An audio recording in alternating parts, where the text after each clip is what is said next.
Hello, everyone. Thank you for watching. Sorry, it's been a long time since I've done a book review. I have read some books, but the actual sitting down and having a quiet moment to myself has been very difficult, to say the least. So I read this a while ago. This is Jose Saramago, Death with Interruptions. Now, the reason why I read this is because I was looking for a South American, Latin American author. I feel that my knowledge is not where it should be. So I went to my AP Lit group and they recommended this.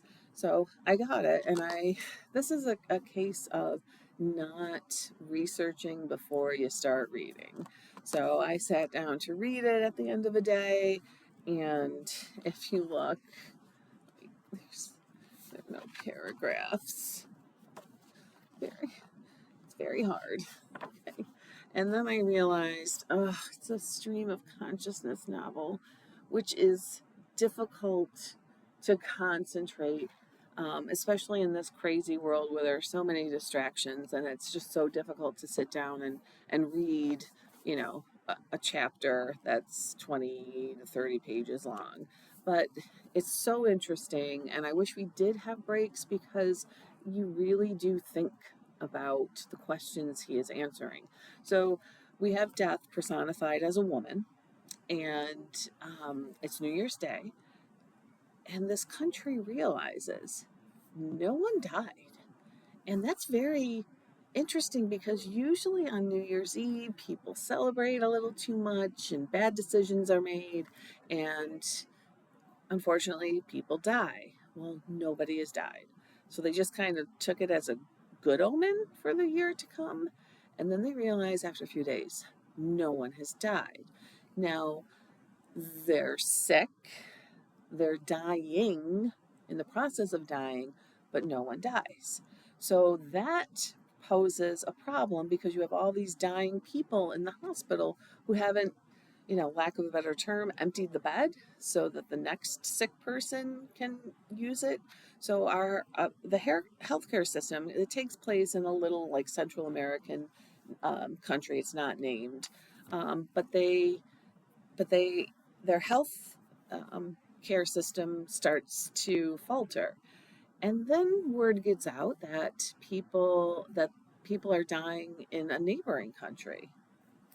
Okay, so if you have someone who is suffering, and this again brings up the question of euthanasia.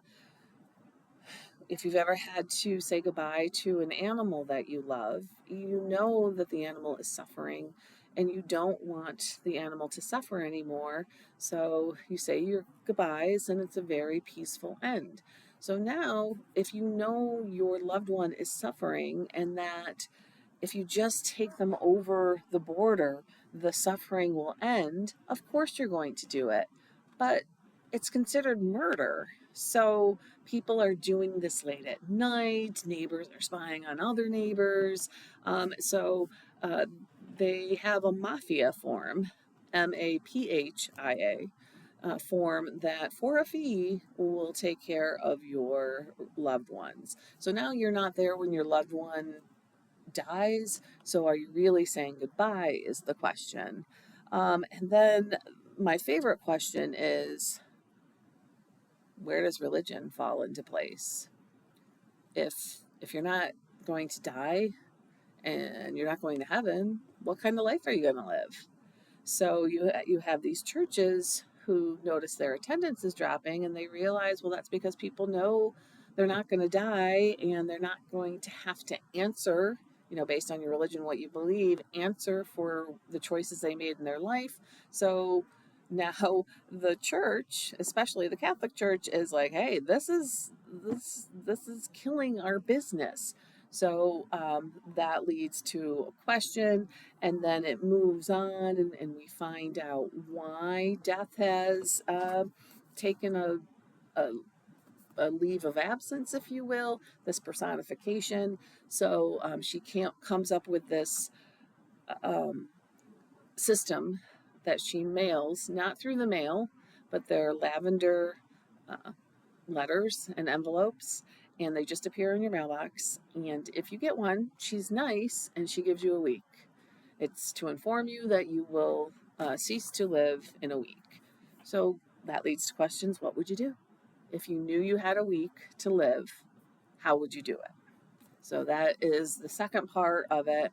And the second part leans into the third part, which is there's a cellist whose letters keep getting sent back to her.